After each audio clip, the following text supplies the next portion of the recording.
先生、はい。最近歯ぎしりがひどくて悩んでいるんです。歯ぎしりについて教えてください。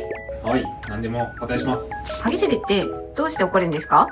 歯ぎしりの主な原因は、ストレスや緊張、または噛み合わせの問題と言われています。特に日中のストレスが無意識に歯ぎしりとして現れることが多いです。他にも生活習慣や遺伝の要素が関わることもあります。歯ぎしりをすると歯や顎にどんな影響があるんですか？歯ぎしりが続くと、歯の表面がすり減ったり、ひびが入ることがあります。また、顎に大きな負担がかかり、顎関節症になるリスクが高まります。